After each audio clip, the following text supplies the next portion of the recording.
nature's comfort. Ramraj presents bamboo cotton white shirts. Experts கிட்ட ஆன்லைன்ல English கத்துக்க just ₹1 per minute. Visit angloenglish.com. SVC ஆதித்யரா movies தயாரிப்பில் சங்கர் இயக்கத்தில் ராம்சரண் நடிக்கும் கேம் சேஞ்சர் ஜனவரி 10 முதல். இதுக்கு முன்னாடி ஒரு சில சீரியல்ஸ் நெகட்டிவ் பண்ணிட்டு இருந்தேன். இப்போ எனக்கு வெளியே போனேன்னா அடி உள்ளாத குறை தான் எனக்கு. இப்பெல்லாம் போனேன்னா நல்லா ஒரு தாத்தா வந்து ஒரு அஸ்ட்ராலஜர்கிட்ட போயிட்டு என்னோட ஜாதகம் காமிச்ச உடனே இந்த பொண்ணு சினிமால தான் வருவா அப்படின்னு சொல்லிட்டாங்க. பாலச்சந்தர் சாருக்கு தெரிஞ்சவங்க மூலமா எனக்கு அந்த உன்னால் முடியும் படங்கள் நிறைய பண்ணேன் நான். ஆனா அது 20 வருஷம் கழிச்சு மீடியா பிளாட்ஃபார்ம்ல வந்து இவ்வளவு பூம் ஆகுன்றது வந்து நினைச்சு கூட பாக்கல. இப்ப சொல்றாங்களா வெளியில போகும்போது மாலா மாலா ஆமா 12ல போடுமா அப்படின்வாங்க. பழைய சொத்தை திங்காதன்னு சொன்ன அது சொல்லுவாங்க. அதுவும் கல்யாணத்துக்கெல்லாம் மாலா போஸ்டரு வெட்டிங் கேக் எல்லாம் வந்து அந்த மாதிரி என்னோட பாவிகளா பசங்க எப்படி இருக்காங்க பாருங்க அப்படின்ட்டு பார்க்கும்போது எல்லாமே எப்படி இருக்கீங்கன்னா ரொம்ப இன்னசென்ட்டா இருக்கிறோம். சாதாரணமா இழிச்ச வைன்னு சொல்லுவாங்க. மேம் வணக்கம். ஹாய் ஹலோ வணக்கம். இப்போ பனிவிலும் மலரும் செட்டில் இருக்கும். இந்த செட்டில் வந்து எங்க எல்லாருக்குமே பிடிச்ச சித்தி அண்ட் அத்தை 2 கேரக்டருமே ஒரு ஆளாக பண்ணிட்டு இருக்கீங்க. ஹீரோ சைடு ஹீரோயின் சைடு அப்படின்னு பார்க்கும்போது எப்படி போயிட்டு இருக்கு மேம் இந்த சீரியல்? இப்போ உங்களுக்கு பனிவிலும் மலர்வனம் இப்போ நிறைய பேரோட ஃபேவரட் சீரியலாக இருக்கு. ஆக்சுவலாக ஃபர்ஸ்ட் டைமிங் ஒரு 6 o'clock இருந்தது. அதில் கொஞ்சம் எபிசோட் போச்சு. ஸோ அதில் நிறைய பேர் ரொம்ப மிஸ் பண்ணாங்க பார்க்கறதுக்கு. ஏன்னா 6ங்கிறது வந்து ஒரு கோவிலுக்கு போகிற டைம், ஒரு விளக்கேற்று டைம் அந்த மாதிரி. ஸோ அப்புறம் 1 o'clock மாற்றினாங்க. 1 o'clock மாற்றினோன்னா ஒரு நல்ல ரீச் இருந்தது. ஆனால் வந்து என்னன்னாலும் வந்து அந்த கிருஷ்ணவேணிங்கிற கேரக்டருக்கு வந்து ஒரு நல்ல ஒரு பேர். எங்கே போனாலும் உங்கள் கேரக்டர் சூப்பராக இருக்குது பனிவிடும் மலர்வனத்தில் அப்படின்னு சொல்கிறாங்க. வீட்டில் இருக்கிறவங்க எல்லாருமே வந்து அவங்களுக்குள்ள இதை உண்மைன்னு நினச்சிட்டு ரிலேட் பண்ணிட்டு பேசுவாங்க. அந்த மாதிரி எங்கள் பாட்டி பேசுகிறதா இருக்கட்டும், இன்னைக்கு என்ன ஆச்சுன்னு எங்கள் அம்மா கிட்ட கேட்குறதா இருக்கட்டும், இந்த மாதிரி விஷயங்கள்லாம் நிறைய தொடர்ந்து நடந்துட்டு தான் இருக்குது. உங்களை என்ன மேம் சொல்கிறாங்க இப்போ வெளியில் போகும்போதெல்லாம் உங்கள் ரீச்? அதை நான் இதுக்கு முன்னாடி ஒரு சில சீரியல்ஸ் நெகட்டிவ் பண்ணிட்டு இருந்தேன். அப்போது எனக்கு வெளியே போனேன்னா அடி உள்ளாத குறை தான் எனக்கு. இப்போல்லாம் போனேன்னா நல்லா ஒரு பாசிட்டிவான அது ரொம்ப நல்லா பண்ணுறீங்க, நல்லா பண்ணுங்க, அந்த கேரக்டர் ரொம்ப நல்லா இருக்குது, உங்களுக்கு நல்லா சூட் ஆகிருக்கு அப்படிலாம் சொல்லுவாங்க. ஸோ எப்பயுமே வந்து என்னுடையது என்னென்னா நம்ம எவ்வளோ அவார்ட்ஸ் வாங்குகிறோம் அதெல்லாம் போகவே இந்த ஆடியன்ஸோட அவங்களோட கமெண்ட்ஸ் அண்டு அப்ரிசியேஷன் இருக்குது பாருங்கள், அதுதான் எங்களுக்கு ஒரு பெரிய டானிக் மாதிரி. ஸோ அது ரொம்ப சந்தோஷமாக இருக்கும் கேட்கும்போது. அது உங்கள் ஜேர்னி அப்படின்னு ஒரு விஷயத்தை எடுத்துக்கிட்டோன்னா அது ரொம்ப பெரிய ஜேர்னி. 15 வயசில் நடிக்கிறீங்க. ஸோ வந்து அது சாதாரணமான ஒரு விஷயமே இல்லை. ஸோ அந்த ஜேர்னி வந்து எங்கள் எல்லாருக்கும் நிறைய பேருக்கு தெரியும். பட் இருந்தாலும் உங்கள் வயலில் கேட்டால் நல்லாயிருக்கும் அப்படின்னு எப்படி வந்தீங்க அந்த 15 வயசில் நடிக்கிறதுக்கு? நான் படித்தது வளர்ந்ததெல்லாம் மதுரை. என்னோட தாத்தா பாட்டி இங்கே இருந்தாங்க. ஆனால் தாத்தா அம்மாவோட அப்பா அம்மா இங்கே இருந்ததுனால நான் பிறந்தது இசபெல். ஆனால் படித்தது வந்து மதுரையில். அப்போ எங்கள் தாத்தா வந்து ஒரு அஸ்ட்ராலஜர்கிட்ட போயிட்டு என்னோட ஜாதகம் காமிச்ச உடனே இந்த பொண்ணு சினிமாவில் தான் வருவா அப்படின்னு சொல்லிட்டாங்க. சொன்ன உடனே ஏற்கனவே எங்கள் ஃபேமிலியில் வந்து ஜெய்சங்கர் சார் வந்து தாத்தாவோட தங்கச்சி பையன், இளவரசி அவங்க வந்து அவன் பாட்டியோட தம்பி பொண்ணு, எங்கள் அம்மாவுக்கு தாய் மாமா பொண்ணு. ஸோ அதனால் வந்து இருந்ததுனால எங்கள் தாத்தாக்கு வந்து ஒரே இது என் பேத்தி வந்து நடிக்க போகிறா, என் பேத்தி நடிக்க போகிறா அப்படின்னு சொல்லிட்டு. ஆனால் எனக்கு அதை பற்றி எந்த ஐடியாவோ இல்லை எந்த விதமான ஒரு கற்பனையோ சினிமானா என்னங்கிறத பற்றி எதுவுமே தெரியாது. ஸோ டோட்டலி ஜீரோ அதில். ஆனால் அப்போது என்னை அங்கேருந்து இங்கே கூட்டிகிட்டு வந்தாங்க மதுரையிலேருந்து சென்னைக்கு. நான் இங்கே வந்து இந்த மாம்பழம் சப்வே கிட்ட ஒரு ஜெயின் ஸ்கூல் இருக்குது, அதில் 9th சேர்ந்து படிச்சுட்டு இருந்தேன். அப்போது ஸ்கூலுக்கு ஒரு பரதநாட்டிய பர்ஃபார்மன்ஸ் மதுரையிலே 7 years பரதநாட்டியம் கற்றுருந்தேன். அப்போ இங்கே வந்து ஒரு பர்ஃபார்மன்ஸ் பண்ணும்போது பாலச்சந்தர் சாருக்கு தெரிஞ்சவங்க மூலமாக எனக்கு அந்த உன்னால் முடியும் தம்பி ஆப்பர்ச்சுனிட்டி வந்தது. அதில் தான் ஃபஸ்ட் என்ட்ரு ஆனது. அதுக்கப்புறம் பாலச்சந்தர் சார் கம்பெனிலேயே வணக்கம் பாத்தியாரே, அப்புறம் வந்து MA காஜா சார் இருந்தார்ல, ரோசா பூரவிக்காரி, அவரோட டைரக்ஷனில் வந்து இவங்க நம்ம ஊர் பொண்ணுங்கன்னு சொல்லிட்டு 4 ஹீரோயின், நான், கோழிக்கூது விஜி, ராஜாத்தி பௌர்ணமி 4 பேர் ஹீரோயின். அதில் ஒரே ஃபைட்டு பாட்டு தான். நாங்கள் 4 பேர் தான் ஃபைட்டு, நாங்கள் 4 பேர் தான் சாங். அந்த மாதிரி ஒரு ஹீரோயின் ஓரியன்ட் சப்ஜெக்ட் அது பண்ணேன். அப்புறம் அப்படியே நிறைய ஏழை ஜாதி, விஜயகாந்த் சார் தங்கச்சியா, அப்புறம் நிறைய தங்கச்சின்னு வந்துகிட்டே இருந்தது. கிழக்கு வீதியில் செல்வா தங்கச்சி அப்படியே வந்துகிட்டே இருந்தது. அப்புறம் எங்கள் அம்மா ஒரு 94ல் நீ தங்கச்சியாக நடித்தது போதும், உனக்கு நான் மாப்பிள்ளை பார்க்குறேன் அப்படின்னு சொல்லிட்டு இருந்தாங்க. என்னம்மா இவ்வளோ சீக்கிரம் மாப்பிள்ளை பார்க்குறேன்னு போது தான் சன் டிவி வந்தது. சன் டிவின்னு தமிழ் மாலைன்னு அப்பா சாமி அப்படின்னு சொல்லிட்டு ஃபஸ்ட்டு சக்தி மங்கை. அதுக்கு முன்னாடி வந்து தூர்தர்ஷனோட விழுதுகள் அதுதான் மெகா சீரியல். 1998ல நீங்க வந்தீங்கல்ல சீரியல்ஸ்க்கு? நான் 95லயே வந்துட்டேன். 95ல 94 95லயே வந்துட்டேன். இங்க மூவிக்கு வந்தது வந்து 88. அப்புறம் ஒரு 5-6 இயர்ஸ் இப்படி போயிட்டு இருந்தது. போதும்னு எங்கள் அம்மா சொல்லும்போது சீரியல் ஸ்டார்ட் ஆயிடுச்சு.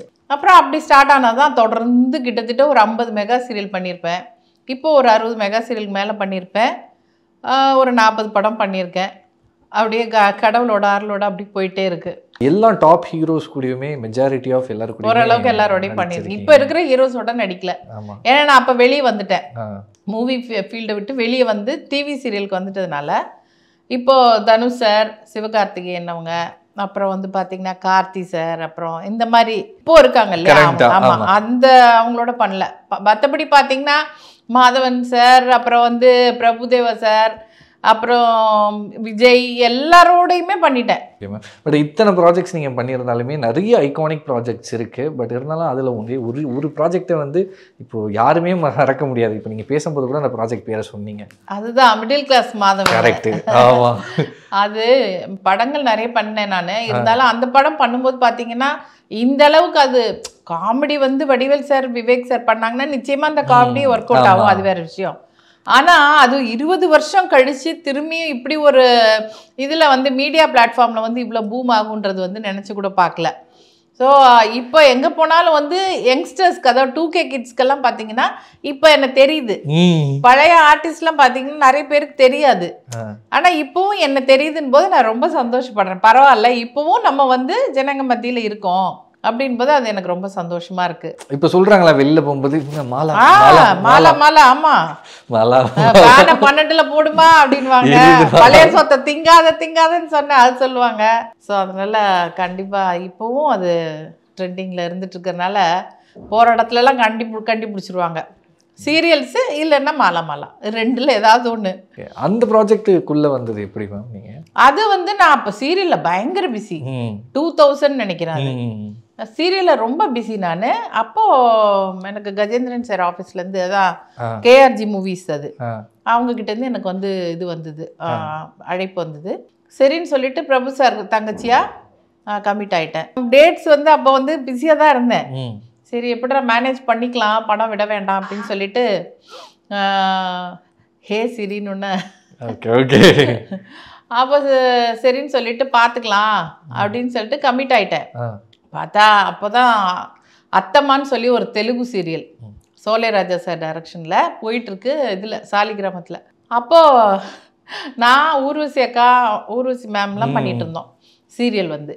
அப்போது என்ன பண்ணிட்டாங்க, ஒரு நாள் அன்றைக்கி டேட்டு, ராதிகா சௌத்ரி என் சிஸ்டரு, அவங்களுக்கும் விவேக் சாருக்கும் சாங் பேர், நானும் வடிவேல் சாரும் சாங், ஒரு சாங் இருக்கும் செட்டில் ஆடுற மாதிரி. அன்றைக்கி அது பிளான் பண்ணியிருந்தாங்க. நான் சொன்னேன் டேட் இல்லைப்பா அப்படின்னு சொன்னோடனே வடிவேல் சார் எல்லோரும் சேர்ந்து லொக்கேஷனுக்கே வந்துட்டாங்க.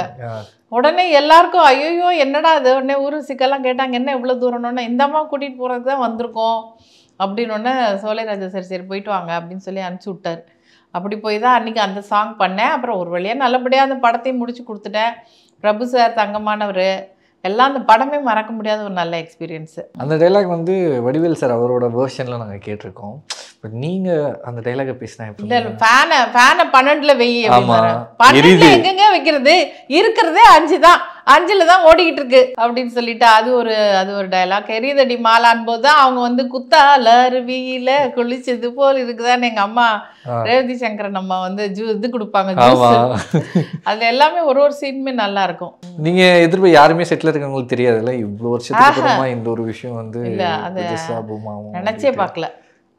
அதுவும் கல்யாணத்துக்கெல்லாம் மாலா மாலா போஸ்டரு, ஹாப்பி மாலா மாலா ஹனிமூன் ரமச்சி, அந்த மாதிரி வெட்டிங் கேக்கெல்லாம் வந்து அந்த மாதிரி என்னோட சாரோட ஃபோட்டோலாம் போட்டு இன்ஸ்டாகிராமில் வரும். அப்போ தான் பார்த்துட்டு அட பாவிகளா பசங்க எப்படி இருக்காங்க பாருங்க அப்படின்ட்டு ஒரு இதாக இருக்கும். அதுவும் வடிவேல் சார் கூட பேசுனீங்களா நீங்கள்? இல்லை, நடுவில் 1-2 தடவை பார்த்தேன். ஆனால் அதுக்கப்புறம் வந்து நடிக்கிறதுக்கான வாய்ப்பு வரல. திரையில் உங்கள் கேரக்டர் ஒரு ப்ராஜெக்டில் ஒரு மாதிரி இருக்கும். பட் நான் கேள்விப்பட்டது, சரி பார்க்கும்போது எல்லாமே எப்படி இருக்கீங்கன்னா ரொம்ப இன்னசென்ட்டாக இருக்கிற மாதிரி. நான் அப்படியே தான் எப்பவுமே இதே மாதிரி தான் இருக்கேன். அதனால தான் இப்படியே இருக்கேன். அதனால தான் எங்கே சாதாரணமாக இழிச்ச வைன்னு சொல்லுவாங்க. எதனால் அந்த மாதிரி சொல்லுவாங்க? அப்படி இல்லை, இன்னசென்ட்டாக இருப்பேன் நான். எதுவுமே ரொம்ப நோண்டி கேட்டுக்கிட்டு ரொம்ப எல்லாரோட பிரச்சனையும் நோண்டிக்கிட்டு பார்த்துட்டு அடுத்தவங்கள பற்றி காசிப் பேசிட்டு அந்த மாதிரி கேரக்டர் எனக்கு கிடையாது. என்னோட எல்லாரும் இப்போ ஒரு 5-6 பேர் இருக்கோன்னா நல்லா ஜோக் அடித்து சிரிப்போம், காமெடியாக சிரிப்போம், நல்லா அதெல்லாம் என்ஜாய் பண்ணுவேன். அதே சமயம் யாரும் இல்லைன்னா அமைதியாக ஏதாவது ஃபோனை பார்த்துட்டு அந்த மாதிரி இருந்துருவேனே தவிர அடுத்தவங்கள பற்றி பேசுகிறதோ இல்லை தேவையில்லாமல் யோசிச்சுட்டு இருக்கிறதோ அந்த மாதிரி முடிஞ்ச வரைக்கும் அவாய்ட் பண்ணிவிடுவேன். ஸோ அதனால் அப்படி கிட்டத்தட்ட நிறைய வருஷங்கள் கிராஸ் பண்ணியாச்சு. இப்போ ரொம்ப பார்க்க எங்கே இருக்கீங்க, ஸ்கின்லேருந்து எல்லாமே. நான் கண்ணு வச்சிட்டேன் மேம் உங்களை. ஆக்சுவலி உங்களை ஃபாலோ பண்ணி நிறைய பேரும் இந்த மாதிரி மெயின்டைன் பண்ணல. அதுக்கு ஏதாவது டிப்ஸு நீங்கள் ஃபாலோ பண்ணுற சீக்கிரம்? மெயினாக நான் 2-3 விஷயம் சொல்கிறேன். ஒன்று வந்து நான் வெஜிடேரியன். வெஜிடேரியனுக்கும் நான் வெஜிடேரியனுக்கும் என்ன வித்தியாசம்னா, இந்த நான்வெஜ் சாப்பிடும்போது அந்த நம்மளோட மசில்ஸு நம்மளோட இது எல்லாமே என்ன ஆகும்னா வெஜிடேரியனோட கொஞ்சம் இன்னும் கொஞ்சம் என்ன சொல்ற மெச்சூர் ஆன மாதிரி ஒரு இது கொடுக்கும். இப்போ வெஜிடேரியன் வெறும் பச்சைக்காயும் வந்து இதுவும் சாப்பிட்றவங்களுக்கு என்னென்னா அவ்வளோ சீக்கிரம் ஸ்கின்னு மசில் எல்லாமே வந்து அவ்வளோ சீக்கிரம் மெச்சூர் ஆகாது. ஓகே. ஸோ அது மெயின் ரீசன். இது வரைக்கும் நான் நான்வெஜ் சாப்பிட்டதே இல்லை. But I am eggetarian. நான் எக்கு சாப்பிடுவேன். ஏன்னா இப்போ வந்து ப்ரோட்டீன் தேவையாக இருக்குது. கொஞ்சம் வந்து இந்த டைம் அதனால வந்து கொஞ்சம் சாப்பிட சொல்கிறாங்க. அதோட சின்ன வயசுலேருந்தே அம்மா வந்து வீசிங் இருந்ததுனால முட்டையை பழகிட்டாங்க. ஸோ முட்டையும் சாப்பிடுவேன். நான்வெஜ் சாப்பிட்டதில்லை. ஸோ அது ஒரு இது. இன்னொன்று நான் நிறைய பேர் வாட்ச் பண்ணியிருக்கேன். Every 5 years or every 10 years ஆட்டோமேட்டிக்கலாக ஒரு பயாலஜிக்கல் சேஞ்சஸ் வரும். ஒரு 5 வருஷம் முன்னாடி ஒருத்தரை பார்த்துருப்பேன். அதே 5 வருஷம் கழிச்சோ இல்லை ஒரு 7-8 வருஷம் கழிச்சோ பார்த்தா கொஞ்சம் மாறி இருப்பார். அதே மாதிரி நான் நிறைய பேர் பார்த்துருக்கேன். ஸோ அது வந்து இறைவனால் விதிக்கப்பட்ட ஒரு விதி. அந்தந்த காலங்களுக்கு தகுந்த மாதிரி ஒரு விதமான மாற்றங்கள்ன்றது வந்து ஸோ அது யாராலையும் மாற்ற முடியாது. அது நானும் அதுக்கு உட்பட்டவ தான். அதையும் தாண்டி புனிதமானதுன்னு என்னன்னா சாப்பாடு கண்ட்ரோல், முடிஞ்ச வரைக்கும் எக்ஸசைஸ், வாக்கிங், யோகா, சின்ன சின்ன விஷயங்கள் அதெல்லாம் பண்ணுவேன். அவ்வளோதான். இதுதான் உங்க அழகுக்கு பின்னாடி இருக்கிற. ஆமாம். எப்போ பார்த்தாலும் சிரிச்சுட்டே இருக்கணும்னு நினைப்பேன். அதான் அது ரொம்ப அழுக கோபம் அந்த மாதிரிலாம் இல்லாமல் எப்போயும் சிரிச்சுக்கிட்டே இருக்கணும்னு நினைப்பேன். எல்லாரையும் காமெடி பண்ணி சிரிக்க வைப்பேன். அதுவும் எனக்கு பிடிக்கும். Super ma'am. ஆக்சுவலி ஒரு நல்ல ஹேபிட், அது ஹெல்த்தியான ஒரு ஹேபிட். அது என்னோட மெயின் இது. Okay ma'am, super. இத்தனை வருஷம் ஜேர்னியில் நிறைய ப்ராஜெக்ட்ஸ் பண்ணியிருக்கீங்க. ஸோ இதில் வந்து இன்னைக்கு வரைக்கும் இந்த ஒரு விஷயத்தை என்னால் மறக்கவே முடியல அப்படின்னு ஏதாச்சும் இருக்காங்க ஸ்பெசிஃபிக்காக பாயிண்ட் பண்ணி சொல்கிறேன்? மறக்கவே முடியலன்னு சொன்னால் வந்து அதான் அந்த இது பாலைவன பறவைகள் படத்தில் ஹீரோயினாக பண்ணேன். அதில் ஹீரோ வந்து சக்திகுமார்னு, அதாவது சக்திகுமார் உதயன். ஃபஸ்ட்டு உதயன் பேர் வச்சாங்க. அப்புறம் சக்திகுமார்னு அவர் சீரியல்லாம் கூட நடித்தார். இப்போ அவர் நடிக்கலை. அவர் என்ன பண்ணார், ஸ்விம்மிங் பூலில் ஒரு சாங் இருந்தது.